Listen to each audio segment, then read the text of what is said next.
Hello friends, welcome back to our channel. तो कैसे हैं आप सभी। हाँ, जानता हूँ कि मैंने लास्ट वीडियो को लेट अपलोड किया था क्योंकि मैंने काफ़ी टाइम से वीडियो नहीं बनाई थी, इसलिए मुझे दोबारा प्रैक्टिस में आने में थोड़ा टाइम लगेगा। बट मैंने इसका सॉल्यूशन भी निकाला है, जिसके चलते मैंने कम्युनिटी टैब में एक पोस्ट भी किया है जिसमें मैंने आप सभी से पूछा है कि आप सभी कितने टाइम तक की वीडियो देखना चाहते हैं, और मैंने उसमें यही बताया है कि उसको बनने में कितना टाइम लगेगा। इसलिए प्लीज वीडियो को यहीं रोककर सबसे पहले कम्युनिटी टैब में जाकर अपना आंसर दें। आपके आंसर्स के हिसाब से ही नेक्स्ट वीडियो अपलोड की जाएगी, जिससे कि आपको भी नेक्स्ट वीडियो कब आ रही है इसके बारे में सारी जानकारी रहेगी। वैसे तो मुझे अभी आपसे और भी कई सारी बातें करनी थी, बट इससे वीडियो काफी बोरिंग हो जाएगी, तो इसीलिए ज्यादा देर ना करते हुए हम इस वीडियो को यहीं शुरू करते हैं। तो जैसा कि लास्ट एपिसोड हमने देखा था कि मिस पैंग ने जियान चैन पर पीछे से अपने पर्पल फायर से अटैक कर दिया था, जिसकी वजह से वो चारों तरफ से पर्पल फायर से गिर जाता है। ये देखकर मिस पैंग काफी खुश होने लगती हैं। वहीं ये देखकर डीन और हैनहाओ काफी ज्यादा टेंशन में आ जाते हैं। तभी वहाँ के पैट्रियार्क भी आ जाते हैं, जिन्हें देखते ही वहाँ सभी लोग उनके सामने झुक जाते हैं और उनसे रिक्वेस्ट करने लगते हैं कि वो जियान चैन को बचा लें। जिस पर उन्हें बताते हैं कि मिस पैंग की पर्पल फायर अपने पीक लेवल पर पहुंच चुकी है, इसलिए अब तो उसे भगवान भी नहीं बचा पाएंगे। ये बात सुनते ही इन सभी के पैरों तले जमीन खिसक जाती है और डीन गुस्से में आकर मिस पैंग को धमकाते हुए कहते हैं कि आज जो तुमने किया है उसके लिए तुम्हें सजा जरूर मिलेगी। तुमने हमारे सेक्ट के रूल्स को इग्नोर करके हमारे एक एलाइट डिसाइपल को बिना किसी परमिशन के ही मार दिया। इस पर वो हंसती हुई कहती हैं कि तुम शायद भूल रहे हो, यहाँ पर चीफ एल्डर का बेडरूम है और ये जबरदस्ती इसमें जाने की कोशिश कर रहा था, वो भी बिना परमिशन के, इसलिए मैंने तो बस रूल्स को फॉलो करते हुए इसे सजा दी है। तभी एक आवाज अचानक से मिस पैंग से कहती है कि तुम्हारी हिम्मत कैसी हुई कि तुम ये भी सोच सको कि तुम मुझे हराने के कैपेबल हो। और फिर अचानक से ही वो सारी की सारी फायर गायब होने लगती है, जो कि जियान चैन ने ही एब्जॉर्व कर ली थी। उसे सही सलामत देखकर और उसकी फायर को उसने एब्जॉर्व कर लिया, ये देखकर मिस पैंग अंदर से हिल जाती हैं और वो कहती हैं कि ये कैसे मुमकिन हो सकता है कि तुम मेरी पर्पल फायर से भी बच गए। इस पर जियान चैन पर्पल फायर को बाहर निकालते हुए कहता है कि जैसे तुम ट्रेजर समझ रही हो, असल में वो तो बस एक कचरा है। जियान चैन को सही सलामत देखकर हाओ हैन और डीन के चेहरों पर मुस्कुराहट आ जाती है और एल्डर जाओ कुन ये देखकर हैरान होते हैं कि जियान चैन को पर्पल फायर से कुछ नहीं हुआ, जिसका मतलब वो समझ जाते हैं कि जियान चैन ने अभी तक अपनी स्ट्रेंथ को हाइड करके रखा था। और एल्डर हुफेंग कहते हैं कि ये तो इतना ज्यादा पावरफुल है कि इसने तो मिस पैंग की पर्पल फायर को ही ऑब्जर्व कर लिया। और पैट्रियार्क भी ये देखकर काफी हैरान होते हैं कि जियान चैन की पावर लियन फैंग से ही नहीं बल्कि खुद पैट्रियार्क से भी कई गुना ज्यादा होती है। तभी हम जियान चैन को देखते हैं जो कि मिस पैंग की तरफ बढ़ते हुए कहता है कि मिस पैंग, आपको पता है कि मैं आपको मारने की इंटेंशन जरा भी नहीं रखता हूँ, लेकिन इसके बावजूद भी आपने बार बार मुझे जान से मारने की कोशिश की और अभी मुझ पर पीछे से अटैक भी किया। इतना कहते ही वो उनके पास पहुंच जाता है और उन्हें घूरते हुए कहता है कि अब जो भी होगा उसकी जिम्मेदार आप खुद होंगी। और फिर वो पर्पल फायर को रेडी करने लगता है, जिसे देखते ही मिस पैंग घबरा जाती हैं और ध्यान चैन से चिल्लाने लगती हैं कि तुम ऐसा कुछ भी नहीं कर सकते हो, मैं हाथियन सेक्ट की एक एल्डर हूँ, अगर तुमने मेरे साथ ऐसा किया तो तुम्हारे साथ बहुत बुरा होगा। लेकिन जियान चैन भस्मासुर की तरह उसके सिर पे अपना हाथ रख देता है, जिसकी वजह से वो भस्म होना शुरू हो जाती है। पूरी बॉडी में आग लग जाने की वजह से वो वहाँ सीढ़ियों पे से गिरकर सीधे पैट्रियार्क के पास आ पहुंचती है और पैट्रियार्क से उसकी हेल्प करने की रिक्वेस्ट करती है, लेकिन वहाँ कोई भी उसकी नहीं सुनता है क्योंकि यहाँ पे पूरी की पूरी गलती उसकी थी। इसीलिए पैट्रियार्क भी उससे कहते हैं कि अब जो तुमने किया है उसका भुगतान तो तुम्हें करना ही होगा, जो भी तुम्हारे साथ हो रहा है उसकी जिम्मेदार तुम खुद हो, तुम इसका ब्लेम किसी और पर नहीं डाल सकती हो। जिसके कुछ सेकंड्स बाद ही मिस पैंग का खेल खत्म हो जाता है और उनकी बॉडी बस वहाँ राख के रूप में रह जाती है। तो वहीं ये देखकर यून जियान की तो हालत पतली हो जाती है और ये देखकर वो घबरा रही होती है कि जियान चैन ने उसकी मास्टर तक को इतनी बुरी मौत दी है, पता नहीं वो उसके साथ क्या करेगा। तभी अचानक से चीफ एल्डर के रूम से एक जोरदार एनर्जी बाहर निकलती है, जिस एनर्जी को देखकर पैट्रियार्क पहचान जाते हैं कि ये तो किंग वू रेलन की एनर्जी है। तभी एक ब्लास्ट होता है जिसकी वजह से चीफ एल्डर के रूम का गेट टूट जाता है और ये देखकर जियान चैन तुरंत ही उसकी तरफ भागने लगता है और कहता है कि शिट, मैं तो लेट हो गया। तभी अंदर से एक डेड बॉडी बाहर आकर गिरती है, जिसे देखते ही पैट्रियार्क पहचान जाते हैं कि ये तो चीफ एल्डर हैं और उन्हें ये भी समझने में देर नहीं लगती है कि लियन फैंग ने ही अपनी मास्टर को एज अ फर्नेस यूज किया और ब्रेक थ्रू करने के लिए उसने शॉर्ट किंग का इनहेरिटेंस भी यूज किया है। जिस बात को प्रूव करने के लिए लियन फैंग खुद ही रूम से बाहर आ जाता है और हंसते हुए अपनी पावर शो करते हुए कहता है कि फाइनली आज मैं किंग वू रेलन में पहुंच ही गया। उसे ऐसे देखकर एल्डर जाओ कुन और एल्डर हुफेंग उस पर चिल्लाते हुए कहते हैं कि तुम्हारी हिम्मत कैसी हुई धोखेबाज कि तुमने अपने मास्टर के साथ ऐसा कुछ किया। मास्टर को सुनते ही लियन फैंग सीधे पैट्रियार्क की तरफ देखने लगता है, तो ये देखकर एल्डर हुफेंग पैट्रियार्क के सामने आ जाते हैं और उन्हें केयरफुल रहने के लिए कहते हैं। इस पर लियन फैंग कहता है कि उन्होंने मुझे ट्रेन ही इसीलिए किया था ताकि वो एक दिन मुझे मारकर मेरी पावर्स को हासिल कर सकें, लेकिन आज वो मेरे हाथों से मारी गई तो इसमें कौन सी बड़ी बात हो गई। उसकी इस बात को सुनकर पैट्रियार्क गुस्से में जाते हैं और उससे कहते हैं कि तुमने अपनी मास्टर को मारा है, मेरे लिए यही काफी है। इस पर लियन फैंग कहता है कि क्या वाकई में तुम चीफ एल्डर का बदला मुझसे लेना चाहते हो। जहाँ तक मुझे पता है कि यहाँ पर सिर्फ 2 ही लोग ऐसे हैं जो कि किंग रॉयल में पहुंचे हैं, एक तुम और दूसरा मैं। लेकिन अब मेरे पास स्वॉर्ड किंग का इनहेरिटेंस भी है, जिसकी वजह से मैं तुम्हें पावर्स के मामले में सरपास कर चुका हूँ। वो पैट्रियार्क से इतनी बुरी तरीके से बात कर रहा था, ये देखकर हू फेंग को गुस्सा आ जाता है और वो लिन फेंग को चिल्लाते हुए कहते हैं कि तुम्हारी डिसरिस्पेक्ट करने की हिम्मत कैसे हुई। जैसे ही वो इतना बोलते हैं कि तभी लिन फेंग उन पर एक छोटा सा अटैक कर देता है, जिसकी वजह से वो दूर जा गिरते हैं। तो ये देखते हुए पैट्रियार्क को और ज्यादा गुस्सा आ जाता है और वो तुरंत ही उस पर अटैक कर देते हैं। जिसे देखते ही लिन फेंग भी उन पर काउंटर अटैक करता है और इन दोनों के अटैक एक दूसरे से टकराते ही वहां पर एक बहुत बड़ा ब्लास्ट होता है, जिसकी वजह से वहां पर खड़े सारे एल्डर और डीन दूर जाकर गिरते हैं। लिन फेंग की पावर्स को देखकर जियानचन कहता है कि लगता है इसे हरा पाना इन लोगों की बस की बात नहीं है। अब जैसे ही यूनजियान लिन फेंग की ये नई पावर्स देखती है तो वो कहती है कि यही तो वो स्ट्रॉन्गेस्ट इंसान है जिसको मैं हमेशा से फॉलो करना चाहती थी।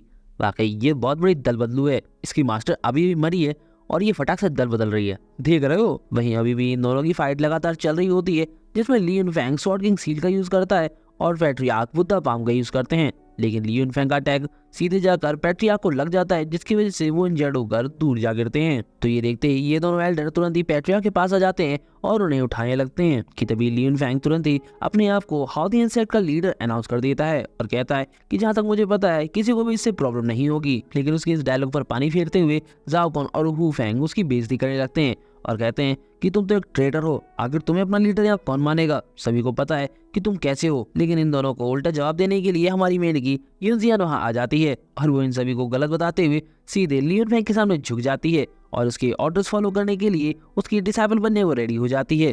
ये देखकर लिन फेंग खुश हो जाता है और उसे वहाँ का चीफ एल्डर अनाउंस कर देता है। ये सुनकर तो यूनजियान के फूले नहीं समाते हैं, आई मीन वो फूले नहीं समाती है, क्या बोल रहा हूँ।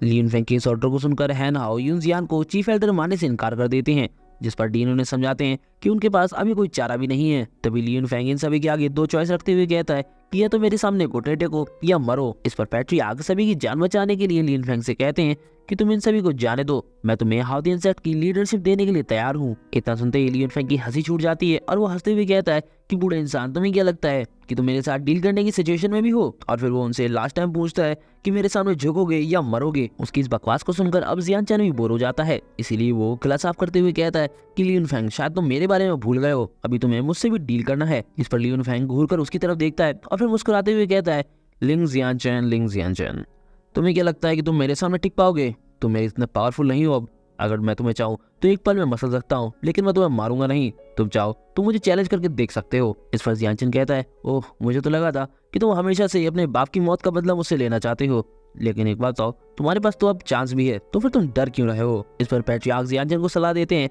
कि उसे लिन फेंग से फाइट नहीं करनी चाहिए, क्योंकि लिन फेंग इस समय किंग वू रेल में है, जबकि जियानचन तो बस मार्शल स्पिरिचुअल रेल में है। और इनके पावर डिफरेंस को देखते हुए जियानचन को ब्रेव बनने की जरूरत नहीं है। इस पर जियानचन मुस्कुराते हुए कहता है कि पैट्रियार्क आप चिंता मत कीजिए, आप अपने आप पर ध्यान दीजिए, मैं इसे हैंडल कर लूंगा। जियानचन को इतना कॉन्फिडेंट देखकर वाइस लीडर हैन हाओ सोचते हुए कहते हैं कि जितना मैं जियानचन को जानता हूँ, मैंने जब भी उसे देखा है तो वो कोई भी काम करता है तो बड़े ही कॉन्फिडेंस के साथ करता है और आज भी वो बहुत ही ज्यादा शांत है। तो हो सकता है कि इसके आगे डीन कहते हैं कि हो सकता है कि ये लिन फेंग को मारकर हमारी हाउतियन सेट को इस क्राइसिस में सरवाइव करा पाए। इन दोनों का जियानचन पर इतना बिलीव देखकर एल्डर जाओ कुन उनसे पूछते हैं कि आखिर तुम जियानचन पर इतना बिलीव क्यों कर रहे हो? इस पर वो कहते हैं क्योंकि जियानचन ने आज तक हमें कभी भी निराश नहीं किया है। वहीं जियानचन के बार बार उकसाने की वजह से लिन फेंग अब जियानचन से फाइट करने के लिए रेडी हो जाता है और अपनी स्वॉर्ड निकालते हुए हैवी वेट किंग वू स्वॉर्ड टेक्निक का यूज करने लगता है और जियानचन को कहता है कि आज मैं तुम्हारे सारे इल्यूजन्स खत्म कर दूंगा। उसकी इस स्किल को देखते ही पैट्रियार्क हैरान हो जाते हैं और कहते हैं कि ये तो हजारों साल पुरानी यूनिक स्किल है, आखिर ये इसे कहाँ से मिल गई, इसने इसे कहाँ से लर्न कर लिया। और वो याद करते हैं कि जो उनकी प्रीवियस चीफ एल्डर थी उन्होंने भी कभी इस पावर को रोक नहीं पाया था, यानी कि वो भी कभी इसको हैंडल नहीं कर सकती थी। वहीं उसकी ये पावर देखने के बाद बाकी सभी लोग भी होप करने लगते हैं कि जियानचन उन्हें कैसे भी करके इस प्रॉब्लम से बाहर निकाल ले। वहीं अब ये देखते ही जियानचन भी एक छलांग लगाते हुए आसमान में चला जाता है और अपने गॉडली ब्लड को बर्न करने लगता है, जिसकी वजह से उसकी पावर्स कई गुना बढ़ जाती हैं। जियानचन की इस स्किल को देखते ही पैट्रियार्क का मुंह दोबारा खुला का खुला रह जाता है, क्योंकि वो ये सोच रहे थे कि एक तो ये इतना ज्यादा पावरफुल है, ऊपर से पर्पल फायर से भी बिल्कुल भी नहीं जला, इसके बाद भी इसके पास ये गोल्डन फ्लेम भी है, ये तो हमारी सोच से भी ज्यादा पावरफुल है। और अब जियानचन की इन नई नई पावर्स को देखकर इन लोगों को जितनी हैरानी होती है उतना ही जियानचन पर बिलीव ही होता है कि वो लिन फेंग को डिफीट कर देगा। इसी टाइम पर जियानचन लिन फेंग से कहता है कि लिन फेंग अगर तुमने मेरे इस मूव को रोक लिया तो मैं तुम्हारी जिंदगी को बख्श दूंगा। जिस पर लियन फेंग हंसते हुए कहता है कि तुम बस सपने देखो। इतना कहते ही वो अपनी हैवी स्वॉर्ड से अटैक कर देता है। ये देखते ही जियान चैन भी अपने गॉड डेडली पाम का यूज करता है, जिसकी वजह से वहां पर एक फायर फिनिक्स क्रिएट हो जाती है और वो जाकर सीधे लियन फेंग के अटैक को पूरी तरीके से डिस्ट्रॉय कर देती है। जैसे देखते ही लियन फेंग के होश उड़ जाते हैं और उसके होश संभाल पाने से पहले ही जियान चैन उसके पास आ जाता है और उसके सिर पर अपनी एक एनर्जी का अटैक करता है। उसकी अटैकिंग पावर इतनी ज्यादा होती है कि लियन फेंग की स्वॉर्ड भी चकनाचूर हो जाती है और लियन फेंग इंजर्ड होने की वजह से नीचे गिरने लगता है। जिस पर जियान चैन अपने हाथ की तरफ देखते हुए कहता है कि मैंने तो बस अपने गॉडी ब्लड के एक बूंद को ही यूज किया था, इसके बावजूद ये मर गया। वहीं लियन फेंग नीचे गिरते हुए कहता है कि जियान चैन तुम तो गॉड हो। इतना कहते ही वो नीचे धड़ाम से जाके गिर जाता है, जिसके साथ ही उसका चैप्टर परमानेंटली क्लोज हो जाता है। जियान चैन के इस सिंगल मूव में इतनी ज्यादा पावर होगी इस बारे में किसी ने भी नहीं सोचा था, इसीलिए सभी लोग बहुत ही ज्यादा हैरान होते हैं और सबसे ज्यादा हैरान तो हमारी पैट्रियार्क होते हैं और वो जियान चैन को देखकर कहते हैं कि पता नहीं इसकी रियल पावर्स कितनी होंगी जो उसने लियन फेंग को सिंगल हिट में ही निपटा दिया। ये तो किसी मॉन्स्टर से कम नहीं है। वहीं एक साइड में बैठे हुए हम लियन जियान को भी देख पाते हैं, जो कि लियन फेंग की लाश को देखकर कहती है कि जियान चैन तो इससे भी ज्यादा पावरफुल है। लेकिन फिर वो खड़े होते हुए कहती है कि मैंने ही सबसे बड़ी गलती कर दी जो मैंने लियन फेंग को चुना। नहीं, मैंने जियान चैन की इतनी ज्यादा बेइज्जती की है और उससे इतनी बुरी तरीके से बात की, पता नहीं वो मुझे सपोर्ट करेगा भी या नहीं। लेकिन फिर वो एक इविल स्माइल देते हुए कहती है कि मैं किसी भी कीमत पर उसका सपोर्ट लेकर ही रहूंगी। और यही सोचते हुए वो नीचे से जियान चैन को आवाज देने लगती है और उसे आवाज देते हुए कहती है कि जियान चैन ये सब मेरी गलती है, मैंने जो भी तुम्हारे साथ किया वो बस एक गलतफहमी के चलते किया। उसका इतना मासूम से चेहरा देखकर पैट्रियार्क कहते हैं कि ये तो बहुत बड़ी बेशरम है। जिस पर जाओ कुन भी कहते हैं कि हाँ ये बात तो सही है, ये तो बहुत बड़ी बेशरम है, इसने अपनी मास्टर की डेथ के बाद तुरंत ही लियन फेंग को चुन लिया। और हु फेंग कहते हैं कि इतना ही नहीं, जैसे ही जियान चैन ने लियन फेंग को मार दिया तो ये लियन फेंग को छोड़कर जियान चैन के पास जाने लगी है, लेकिन जियान चैन इसको कभी भी एक्सेप्ट नहीं करेगा। तभी जियान चैन नीचे उतर आता है और यून जियान की तरफ जाने लगता है, जिसे देखकर पैट्रियार्क को लगता है कि शायद जियान चैन यून जियान के हनी ट्रैप में फंस गया। और देखकर भी ऐसा ही लग रहा था कि शायद वो सही सोच रहे हैं, क्योंकि जियान चैन उसके पास जाकर उसे उसके गालों से पकड़कर उससे पूछता है कि क्या कहा तुमने, क्या तुम अपने आप को मुझसे जोड़ना चाहती हो। इस पर यून जियान खुश होते हुए कहती है कि हाँ बिल्कुल, अगर तुम चाहो तो मैं तुम्हारी हो सकती हूँ, तुम जो चाहोगे मेरे साथ कर सकते हो। इस पर जियान चैन उसका चेहरा छोड़ते हुए कहता है कि क्या तुम मेरे लिए सच में कुछ भी करने को तैयार हो। इस पर वो लस्टफुल तरीके से कहती है कि ऑफ कोर्स मैं तुम्हारे लिए कई सारे पोजेस कर सकती हूँ। उसकी बात सुनकर हैन और शॉक हो जाते हैं और उन्हें लगता है कि शायद जियान चैन उसके हनी ट्रैप में फंस गया है। जिस पर डीन कहते हैं कि ये पॉसिबल है क्योंकि जियान चैन यंग है और एनर्जेटिक है, हो सकता है कि उसका भी मन कर गया हो इस औरत के साथ खेलने का। और यून जियान भी मनी मन बहुत खुश हो रही थी क्योंकि जियान चैन आखिरकार उससे अट्रैक्ट हो ही गया। तभी जियान चैन अपना हाथ ऊपर उठाता है और दफा हो बोलते हुए उसके चेहरे पर एक जोरदार थप्पड़ रख देता है, जिसकी वजह से यून जियान साइड की दीवार में जाकर घुस जाती है। और जियान चैन कहता है कि देखो तुम मुझे इसके लिए ब्लेम नहीं कर सकती हो, तुमने कहा था कि मैं तुम्हारे साथ कुछ भी कर सकता हूँ। इस पर वो कहती है कि मैंने तुम्हें ये वाला कुछ भी नहीं करने कहा था, मैंने तुम्हें कुछ और ही कहा था, तुमने तो जो भी किया है उसकी वजह से मेरा सारा कल्टीवेशन ही खत्म हो गया। इस पर जियान चैन उसकी तरफ कदम बढ़ाते हुए कहता है कि मैं तुम्हें तुम्हारी हरकतों के लिए ब्लेम नहीं करूंगा, लेकिन तुमने लियन फेंग का साथ दिया, जिससे ये साबित हो जाता है कि तुम एक हार्टलेस कमीनी कुतिया हो। लेकिन फिक्र मत करो, मैं तुम्हें नहीं मारूंगा क्योंकि तुम हाउदी इंसेक्ट की गुनहगार हो और तुम्हारा जीना मरना अब चीफ के ऑर्डर्स पर निर्भर करेगा। और फिर वो पैट्रियार्क से पूछता है कि सर आप बताइए आप इसके बाद क्या करना चाहेंगे। इस पर पैट्रियार्क उसे इस मैटर में इतनी जल्दबाजी करने के लिए मना करते हैं, जिसके बाद वो उससे पूछते हैं कि क्या वो हाउदी इंसेक्ट का डेप्यूटी हेड बनने में इंटरेस्टेड है। डेप्यूटी हेड का सुनते ही जाओ गुन और हु फेंग इसके लिए मना कर देते हैं क्योंकि उन्हें लगता है कि जियान चैन अभी इस काबिल नहीं है कि वो यहाँ का डेप्यूटी हेड बन सके। लेकिन इसके विपरीत हाओ हैन और डीन इसके बिल्कुल पक्ष में होते हैं क्योंकि उनके हिसाब से जियान चैन यहाँ सबसे ज्यादा पावरफुल है। तभी जियान चैन पैट्रियार्क को अपना जवाब देने लगता है, जिस पर वो भी एक्साइटेड होकर उसका जवाब सुनने लगते हैं। तभी जियान चैन उनको इस ऑफर के लिए थैंक यू बोलता है और कहता है कि लेकिन मैं आपको इससे पहले कुछ सच्चाई बताना चाहता हूँ। सच्चाई का सुनकर पैट्रियार्क पूछते हैं तुम किस तरीके की सच्चाई की बात कर रहे हो, कहीं तुम यहाँ पर किसी और पर्पज से तो नहीं आए थे। इस पर जियान चैन फालतू की बात न करते हुए सीधे मुद्दे पर आता है और बताता है कि वो हाउदी इंसेक्ट में मार्शल आर्ट स्किल्स सीखने नहीं आया था, बल्कि कुछ हर्ब्स को ढूंढने के लिए आया था और अब वो सारी हर्ब्स को कलेक्ट कर चुका है, इसलिए वो यहाँ से जाना चाहता है। जिस पर पैट्रियार्क उससे कहते हैं कि तुमने हमारे लिए जो भी कुछ किया उसके लिए थैंक यू। और उससे कहते हैं कि तुम्हारी इंटेंशंस को देखते हुए लगता है कि तुम इससे भी ज्यादा कुछ डिजर्व करते हो, क्योंकि तुमने न सिर्फ हमारी इस डिजास्टर में हेल्प की बल्कि अपनी सही इंटेंशंस को भी हमारे सामने रखा, जिसकी वजह से वो उसके शुक्रगुजार हैं। जिस पर जियान चैन भी उनको ग्रीट करते हुए माय प्लेजर बोलता है और फिर उनको हेल्प के लिए थैंक यू बोलता है क्योंकि उन लोगों की वजह से ही वो हर्ब्स को जल्दी कलेक्ट कर पाया। इस पर पैट्रियार्क भी कहते हैं कि हमें भी खुशी हुई कि हम तुम्हारे किसी काम आ सके। और फिर वो कहते हैं कि मुझे नहीं पता कि तुमने जो मेरी हेल्प की है, हमारी सेक्ट की हेल्प की है, हम उसका रीपे कैसे करें। और फिर वो कहते हैं क्यों ना तुम हमारे यहाँ के ऑनरेबल लीडर बन जाओ, यानी कि सेक्ट के पैट्रियार्क बन जाओ, जिसके बाद तुम यहाँ के कोई भी रिसोर्सेज को इजीली यूज कर सकते हो। इस पर जियान चैन 1 मिनट के लिए सोच में पड़ जाता है और वो सोचता है कि चीफ उसकी पोटेंशियल को वैल्यू दे रहे हैं। इतना ही नहीं, वो उसके और हाउतियन सेक्ट के बीच एक अच्छा रिलेशनशिप भी बनाना चाहते हैं। तभी एल्डर हैन हाउ जियान चैन से इस एडवाइस को एक्सेप्ट करने के लिए कहते हैं। इतना ही नहीं, डीन भी उन्हें फोर्स करते हैं कि वो इसे एक्सेप्ट कर ले, जिस पर जियान चैन ओके बोलता है और फिर एक फार्मूला निकालते हुए हैन हाउ और डीन को देने लगता है और कहता है कि आपने मुझे इतना सीरियसली लिया उसके लिए थैंक यू। मैं नहीं जानता हूँ कि मैं अगली बार आप लोगों को कब देख पाऊंगा। ये एट्रिक्सिया फार्मूला आपकी हमेशा ही हेल्प करता रहेगा। ये आपके लिए पिन रिफाइनिंग से लेकर आपके कल्टीवेशन में भी काफी हेल्प करेगा। एट्रिक्सिया फार्मूला को देखकर ये दोनों एक काफी ज्यादा हैरान होते हैं, क्योंकि जियान चैन अगर उन्हें कोई चीज दे रहा है तो जरूर वो बहुत पावरफुल होगी। इस बात पर मोहर लगाते हुए जियान चैन सभी को बताता है कि एट्रिक्सिया फार्मूला की हेल्प से बेकार टैलेंट वाला इंसान भी 7th लेवल को इजीली ब्रेक थ्रू कर सकता है। इतना ही नहीं, जिसके पास अच्छा खासा टैलेंट है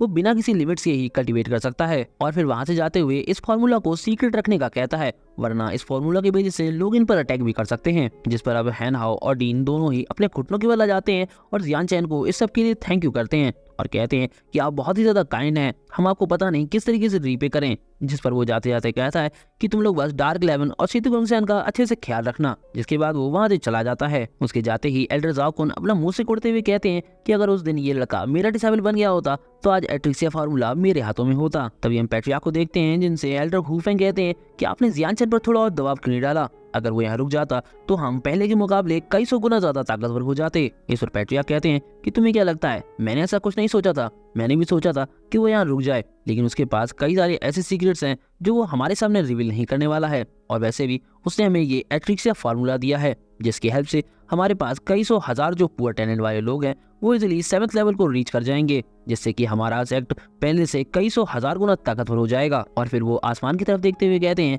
कि ये आदमी हमसे बिलोंग नहीं करता है। इसकी स्ट्रेंथ और इसका विजन दोनों ही हमारे कॉन्टिनेंट के ग्रेट पावर्स के डिसेंडेंट से मैच करती है। जिसका मतलब ये था कि पैट्रियार्क जियान चैन को इनडायरेक्टली गॉड का डिसेंडेंट कह रहे थे। और फिर वो सभी से कहते हैं कि हमारे लिए ये ऑनर की बात है कि हमारे उसके साथ अच्छे रिलेशनशिप हैं। उनका इतना ही कहना था कि तभी डीन उनके पास आते हैं और उनके सामने झुकते हुए वो एट्रिक्सिया फार्मूला उन्हें लेने के लिए कहते हैं ताकि वो उसे सुरक्षित रख सकें। जिस पर वो मना कर देते हैं और कहते हैं कि जियान चैन ने ये तुम्हें और हैन हाउ को दिया है। तो इस पर एल्डर हैन हाउ कहते हैं कि मास्टर, हम जानते हैं कि हम क्या कर रहे हैं, हम इसे पूरी तरीके से सुरक्षित नहीं रख सकते हैं, इसीलिए हम चाहते हैं कि इसे आप सुरक्षित रखिए। और डीन भी कहते हैं कि अगर हम इसे अपने पास रखते हैं तो फिर ये एक वेस्ट होगा, इसीलिए हम चाहते हैं कि इसे सेक्ट के ट्रेजर के रूप में एक जनरेशन से दूसरी जनरेशन तक पास ऑन किया जाए। डीन की ये बात पैट्रियार्क को एकदम रीजनेबल लगती है, इसीलिए वो उस स्क्रोल को ले लेते हैं और थैंक यू बोलते हैं। जिसके बाद वो सभी के सामने अनाउंस कर दे रहे हैं कि तुम चारों चीफ एल्डर्स एक बात याद रखना, इस एट्रिक्सिया फार्मूला के बारे में तुम कभी भी किसी के सामने भी रिवील नहीं कर सकते हो, यहाँ तक कि खुद के सामने भी नहीं, क्योंकि तुम्हारे ऐसा करने पर मुझे डर है कि हमारा सेक्ट पूरी तरीके से डिस्ट्रक्ट हो जाएगा। जिस पर सभी चीफ एल्डर्स यस सर बोलते हैं। जिसके बाद सभी लोग यहाँ से जाने लगते हैं। तभी एल्डर हुफेंग पैट्रियार्क को याद दिलाते हैं कि उन्हें किसी से डील करना है। जिस पर पैट्रियार्क और सभी लोग यिनजियान की तरफ बढ़ने लगते हैं। तो ये देखकर यिनजियान सभी से माफी मांगती है, लेकिन उससे कोई फर्क नहीं पड़ता है और पैट्रियार्क अपना हैंड साइन बनाते हुए उसकी तरफ बढ़ जाते हैं। जिसके साथ ये सीन यही कट हो जाता है। अगला सीन घोस्ट किंग फॉरेस्ट का होता है, जहाँ पर जियान चैन एक टोकन का यूज करते हुए ही वू चैंग को आवाज देता है ताकि वो घोस्ट किंग सिटी में वापस जा सकें। जिस पर ही वू चैंग भी तुरंत वहां टेलीपोर्ट होकर आ जाते हैं और जियान चैन को रेडी बोलते हुए तुरंत ही उसके कंधे पर हाथ रखते हैं और वो दोनों ही टेलीपोर्ट होकर वहां से निकल जाते हैं। जिसके कुछ देर बाद हमें घोस्ट किंग सिटी के गेट का सीन दिखाया जाता है, जहाँ पर घोस्ट किंग सिटी के लॉर्ड जियान चैन का वेट कर रहे थे, क्योंकि जुई की हालत तो पहले से भी ज्यादा खराब हो चुकी थी। तभी ही वू चैंग वहां पर टेलीपोर्ट होकर जियान चैन को अपने साथ लेकर आ जाते हैं। जियान चैन को वापस देकर घोस्ट किंग लॉर्ड खुश जाते हैं। जिस पर जियान चैन बताता है कि वो डिमांड के हिसाब से सारी हार्ट्स को लेकर आया है। जिस पर घोस्ट किंग लॉर्ड तुरंत ही उसे जल्दी चलकर रिजुवेटिंग पिल रिफाइन करने के लिए कहते हैं, क्योंकि जुई और ज्यादा देर तक होल्ड नहीं कर पाएगी। इस बात को सुनते ही जियान चैन भी टेंशन में आ जाता है और वो उनसे पूछता है कि जब मैं यहाँ से गया था तब तो वो ठीक थी, अब उसे क्या हो गया। जिस पर वो उसे बताते हैं कि जुई की 9 वाइन समय से पहले ही ब्रेक हो गई। इस बात को सुनते ही जियान चैन अब बहुत ज्यादा टेंशन में आ जाता है और वो तुरंत भागते हुए जुई के रूम में जा पहुंचता है और उसके पास जाकर उसे उठाने की कोशिश करता है और उसे बताता है कि वो जियान चैन है और वो वापस आ चुका है। लेकिन कोई रिस्पॉन्स न आने पर वो जैसे ही उसकी पल्स चेक करता है तो उसे पता लगता है कि इसकी कंडीशन बहुत ज्यादा खराब हो चुकी है। जियान चैन को जुई की इतनी परवाह करता हुआ देखकर घोस्ट किंग लॉर्ड जियान चैन के बारे में अब थोड़ा निश्चिंत हो जाते हैं कि ये कोई बुरा इंसान नहीं है। और फिर वो बटलर को ऑर्डर देते हुए फर्नेस को रेडी करने और बाकी की हर्ब्स को लाने के लिए कहते हैं ताकि जियान चैन रिजुवेटिंग पिल बना सके। लेकिन जियान चैन उन्हें रोक देता है और बताता है कि हमें अभी रिजुवेटिंग पिल की कोई जरूरत नहीं है, क्योंकि जुई की हालत पहले से कई गुना ज्यादा खराब हो चुकी है, इसलिए इस पिल का असर उस पर ज्यादा देर तक नहीं रहेगा।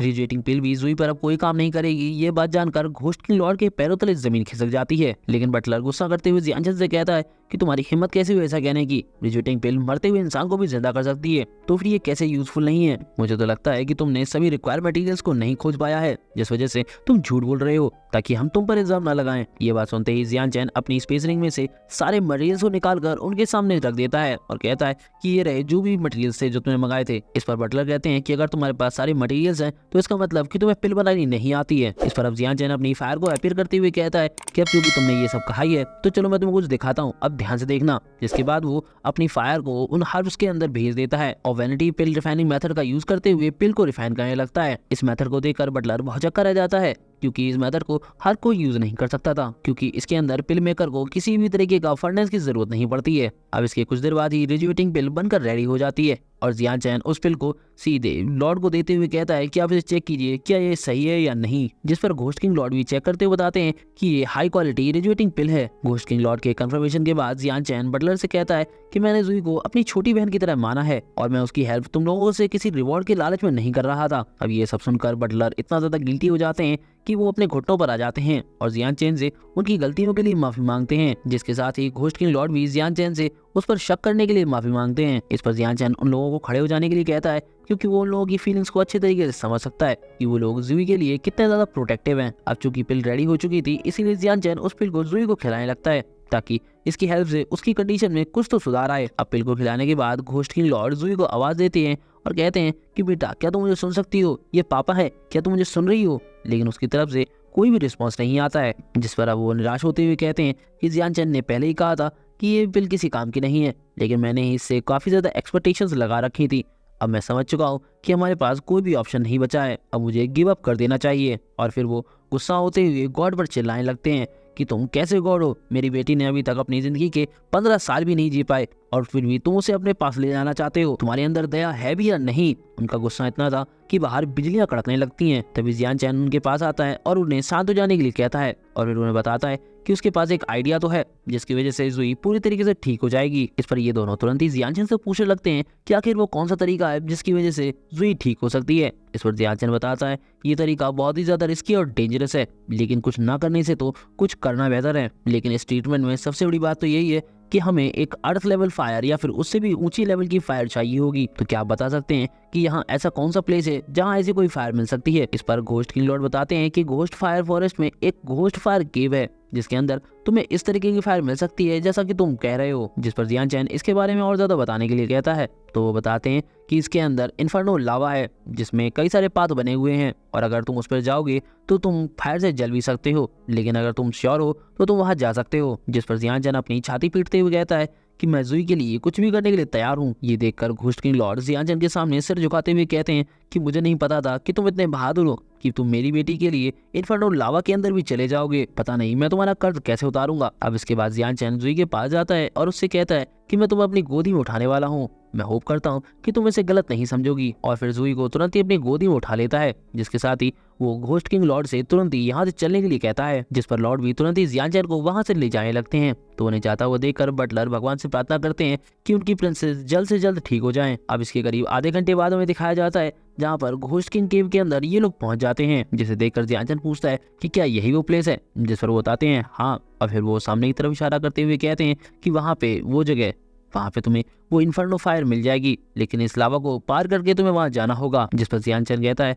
ठीक है, बस आप चिंता मत कीजिए, जब हम वापस आएंगे तो जुई पहले की तरह बिल्कुल स्वस्थ होगी। जिस पर अब हम घोस्ट किंग लॉर्ड के चेहरे पर चिंता की जगह खुशी देख पाते हैं, क्योंकि उन्हें जियान चैन पर पूरी तरीके से विश्वास था। इसके बाद अब जियान चैन सीधे जंप मारते हुए उस लावा पाथ के ऊपर चला जाता है और उस फायर की तरफ बढ़ने लगता है जो कि वहां पर अंदर छुपी हुई थी। तभी हम कुछ लोगों को देखते हैं जो कि दूर खड़े होकर जियान चैन को केव के अंदर जाता हुआ देखते हैं और सभी को बताते हैं कि कोई बेवकूफ इन्फर्नो लावा के पास पर जा रहा है। जिस पर वो उसका मजाक उड़ाने लगते हैं और हंसते हुए कहते हैं कि पिछली बार जब कोई मार्शल स्पिरिचुअल रैल्म का पीक स्टेज का बंदा गया था तो वो आधा मीटर जाने पर ही पूरे जलकर खाक हो गया था। पता नहीं इस आदमी का क्या होगा। इन लोगों की बातें घोस्ट किंग लॉर्ड भी सुन रहे थे, लेकिन उनका बिलीव जियान चैन पर इतना ज्यादा आज पक्का था कि वो किसी भी हालत में डगमगाने वाला नहीं था। क्योंकि वो जानते थे कि जियान चैन इतना तो स्मार्ट है कि वो जानता है कि वो क्या कर रहा है। उन हंसने वाले लोगों में दो लोग क्विन हाओ और क्विन टियान भी होते हैं और ये दोनों ही जियान चैन पर हंस रहे होते हैं क्योंकि उन्हें लगता है कि जियान चैन इस लावा में आज जलकर मारा जाएगा। और क्विन टियान कहता है कि अगर कोई भी इंसान जो कि किंग वू रेल में अभी तक ब्रेक थ्रू नहीं कर पाया है और अगर वो जाने की कोशिश करता है तो वो इसमें मारा जाएगा। लेकिन ये कितनी बुरी बात है, मैं जियान चैन को अपने हाथों से नहीं मार पाया। तभी उसका छोटा भाई क्विन हाओ अजीबोगरीब तरीके से मुंह पे हाथ रख लेता है और अपनी हंसी को दबाने की कोशिश करता है, लेकिन फिर वो एकदम जोर जोर से पागलों की तरह हंसने लगता है क्योंकि उसे जियान चैन के मरने की बहुत ज्यादा एक्साइटमेंट हो रही थी। अपने भाई को पागलों की तरह हरकतें करता हुआ देखकर क्विन टियान सोचता है कि पिछली बार जियान चैन से मार खाने के बाद इसका मेंटल बैलेंस बिगड़ गया था, जिसके बाद इसका इलाज भी चला। लगता है इसका इलाज अभी भी कंप्लीट नहीं हुआ है। इसके अगले सीन में हमें जियान चैन दोबारा से दिखाया जाता है जो कि लगातार केव की तरफ ही बढ़ रहा था और जैसे जैसे वो आगे बढ़ता जाता है वैसे वैसे वो लावा उसके ऊपर अटैक करता जाता है। अब जैसे ही वो वहां पहुंचने ही वाला होता है कि तभी एक लावा का बवंडर क्रिएट हो जाता है जो कि उसके चारों ओर घूमने लगता है। ये देखकर क्विन हाओ बहुत ही ज्यादा खुश होता है, लेकिन हम देखते हैं कि जियान चैन ने उससे बचने के लिए अपने चारों ओर एक प्रोटेक्टिव शील्ड बना ली थी जिसकी वजह से उसे जरा भी प्रॉब्लम नहीं होती है। लेकिन लावा के बवंडर में घिरने की वजह से जियान चैन दिखाई नहीं देता है, तो वहां पर लोगों को लगता है कि जियान चैन आग में जलकर मारा गया। तभी उनमें से एक आदमी कुछ नोटिस करता है और वो सभी को बताता है कि यहाँ पे कुछ गड़बड़ चल रही है क्योंकि मैंने कभी भी इस लावा के बवंडर को केव के एंट्रेंस पर जाते हुए नहीं देखा है, लेकिन अभी ये जा रहा है। क्या इसका मतलब ये है कि वो लड़का अभी भी सही सलामत है? और हम देखते हैं कि जियान चैन वाकई पूरी तरीके से ठीक होता है और वो उस लावा के बवंडर से क्रॉस करता हुआ केव के पास आ जाता है। जियान चैन को एकदम चंगा भला देखकर इन लोगों के पैरों तले जमीन खिसक जाती है क्योंकि अभी तक कोई भी ऐसा इंसान पैदा नहीं हुआ जो कि केव के एंट्रेंस तक पहुंच सके। और क्विन हाओ और क्विन टियान भी अपना माथा पकड़ लेते हैं कि भाई ये किस टाइप का इंसान है। अब इसके बाद जियान चैन मुस्कुराते हुए घोस्ट फायर केव में चला जाता है जहाँ पर हम सामने साइड घोस्ट फायर को देख पाते हैं जिसका पूरा नाम इन्फर्नो घोस्ट फायर होता है जो कि हेवनली लेवल की फायर होती है और ये उसकी एक्सपेक्टेशन से ज्यादा ही बेहतर था, इसलिए वो जुई को एक तरफ लिटा देता है और फिर उस घोस्ट फायर के सामने जाते हुए कहता है कि मैं जानता था कि हर जगह कोई ना कोई हेवन लेवल की फायर जरूर होती है। मेरा नाम लिंग जियानचैन है और मैं अपने फ्रेंड को क्योर करने के लिए आपसे थोड़ी फ्लेम लेने आया हूँ।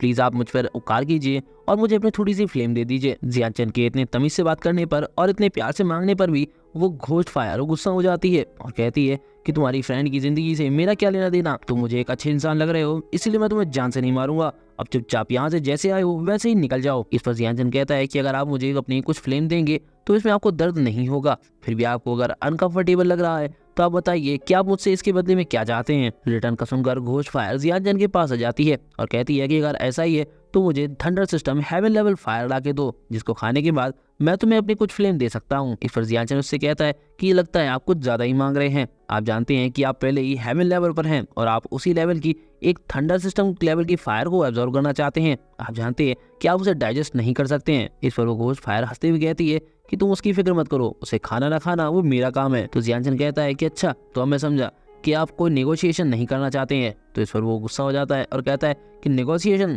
तुम कोई भी चीज डिजर्व नहीं करते हो, अब चुपचाप या तो मेरे लिए थंडर सिस्टम फायर लेके आओ या फिर यहाँ से निकलते बनो। उसकी ये बातें सुनकर जियानचैन समझ जाता है कि अब प्यार से काम नहीं होने वाला है, इसीलिए वो भी अपनी फायर को निकाल लेता है और कहता है कि अब जो भी होगा उसके जिम्मेदार तुम खुद होगे। जियानचैन के इतना कहते ही वो घोस्ट फायर जियानचैन पर अपनी फायर से अटैक करने लगती है। इस पर जियानचैन कहता है कि तुम मुझे नहीं रोक पाओगे और फिर वो अपनी होली रिंग ऑफ ट्रैंक्विलिटीज की पावर का यूज करते हुए घोस्ट फायर के अटैक को काउंटर करने लगता है और देखते ही देखते उसके इस अटैक को डिस्ट्रॉय कर देता है। ये देखकर घोस्ट फायर जियानचैन से पूछता है कि आखिर तुम किस टाइप का कल्टीवेटर हो जो तुम मार्शल स्पिरिचुअल रेल में होने के बावजूद भी मेरे को टक्कर दे पा रहे हो। इस पर जियानचैन उस खाली खोपड़ी पर हाथ रखते हुए कहता है कि ये तुम्हारे जानने की बात नहीं है। इतना कहते ही वो उसकी खोपड़ी से एक फायर का एसेंस ले लेता है। उसके ऐसा करते ही वो घोस्ट फायर छोटा होने लगता है और जियानचैन को उसकी वो फ्लेम लौटाने के लिए कहता है और कहता है कि तुम जितनी चाहोगे मैं उतनी फ्लेम देने के लिए तैयार हूँ, लेकिन मेरी फ्लेम का वो पार्ट मत लो, प्लीज वो मुझे लौटा दो। जिस पर जियानचैन जुई के पास आते हुए कहता है कि मैंने तुमसे पहले ही पोलाइटली कहा था लेकिन तुमने मेरी बात नहीं मानी,